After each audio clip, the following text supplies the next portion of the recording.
Hi friends, అందరూ ఒక విషయం గుర్తుపెట్టుకోండి. లా అండ్ ఆర్డర్ బైబిల్ నుంచి వచ్చింది. ఇది సమాజంలో స్కూళ్ళల్లో పాఠాలుగా ప్రవేశపెడితే రాబోయే తరాలు ఏ విధమైనటువంటి సమస్యలు లేకుండా శుభ్రంగా పోతాయి. 10 కమాండ్మెంట్స్ని ఆధారంగా చేసుకొని మాత్రమే ఈ రోజున ప్రపంచ దేశాలన్నీ పోలీస్ వ్యవస్థలు, న్యాయ వ్యవస్థలు ఉన్నాయి. వాటితో పాటుగా ముఖ్యంగా నిర్గమాకాండములో ఉన్నటువంటి ధర్మశాస్త్రం అనగా మనుధర్మశాస్త్రం మొత్తం ఈ రోజున న్యాయ వ్యవస్థలలో ఉంది.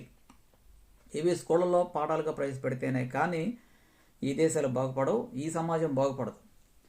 మీరు క్రైస్తవులంటూ ఆ బైబిల్కి పట్టినటువంటి ఆ యొక్క ముద్రను తీసివేయండి. ఇది సామాజిక సంబంధమైనటువంటి ధర్మశాస్త్రం, బైబిల్ ధర్మశాస్త్రం. కనుక ప్రవేశపెట్టేటువంటి ఈ యొక్క పాఠాలు దేనికి ఉపయోగపడతాయి అంటే రాబోయే తరాలకు బాగుంటాయి. సమాజం యొక్క విలువలకు, సమాజంలో ఉన్నటువంటి నైతిక విలువలకు చాలా గొప్పగా ఉంటాయి. బైబిల్లో అనేకమైన అటువంటి కేటగిరీలు ఉన్నాయి. ఒకటి దేవీ దేవతల గురించి పూజించే విధానం ఉంటుంది, దేవుడి గురించి దేవుళ్ళ గురించి పూజించే విధానం ఉంటుంది. అలాగే ఈ దేవుడు మొత్తానికి, ఈ దేవతల మొత్తానికి మధ్య పైన ఇంకొక ప్రత్యేకమైన దేవుడు ఉంటాడు, ఆయన్ని సృష్టికర్త అంటారని అన్ని రకాలైనటువంటి కేటగిరీలు ఈ యొక్క బైబిల్లో ఉన్నాయి.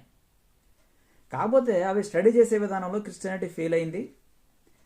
ఇతర దేశాలకు వెళ్ళినటువంటి హిందువులు కూడా ఆ దేశాలను వాళ్ళు గౌరవించట్లేదు, ఆ దేశంలో ఉన్నటువంటి సంస్కృతిని కూడా గౌరవించట్లేదు. కాబట్టి పుట్టిన విధానమే తప్పు అనుకుంటే పుట్టిన తర్వాత పెరిగినటువంటి ఆ యొక్క కల్చర్ కూడా చండాలంగా ఉంది. అదే కదా, ఇతర దేశాలలో ఉన్న వారిని, హిందువులను అత్యంత దారుణంగా బాధిస్తున్నారు. అది మీకు అర్థం కావట్లేదు. కనుక రాబోయే తరాల పిల్లలకి మీరైనా సరే చక్కగా సమాజానికి మేలుకరమైనటువంటిది ఏంటో గ్రహించి బైబిల్లో ఒకసారి మీ యొక్క తలను పెట్టి సమాజానికి ఎలా ఉపయోగపడుతుంది బైబిల్ అని ఆలోచిస్తే బైబిల్ మొత్తము మన ధర్మశాస్త్రమే. మన యొక్క జీవితాలు బాగుంటాయి. మీరు క్రిస్టియన్ వాడు ఇది గ్రంథం అని చెప్పేసి వాడిని తిట్టాల్సిన అవసరం లేదు. దాన్ని కాల్చడం వల్ల కూడా మీకు ఇంకే శాపాన్ని కొని తెచ్చుకుంటారు. మీరు నా మాట వినండి, ఒక్కసారి బైబిల్ చదవండి. బైబిల్ చదివితే లా అండ్ ఆర్డర్ యొక్క గొప్పతనం ఏంటి, ఆ లా అండ్ ఆర్డర్లో పోలీసులు వేస్తే గొప్పతనం ఏంటి, లంచం ఒక మనిషిని ఏ విధంగా సర్వనాశనం చేస్తుంది, ఎటువంటి లంచాన్ని కలిగి ఉన్నాయి, మొత్తం బైబిల్లో రాయబడి ఉంది. కాబట్టి మీరు రామాయణాలు చదువుకున్నా లేక భగవద్గీతలు చదువుకున్నా అవన్నీ దాంట్లో నుంచి తీసుకుని రాసినవే.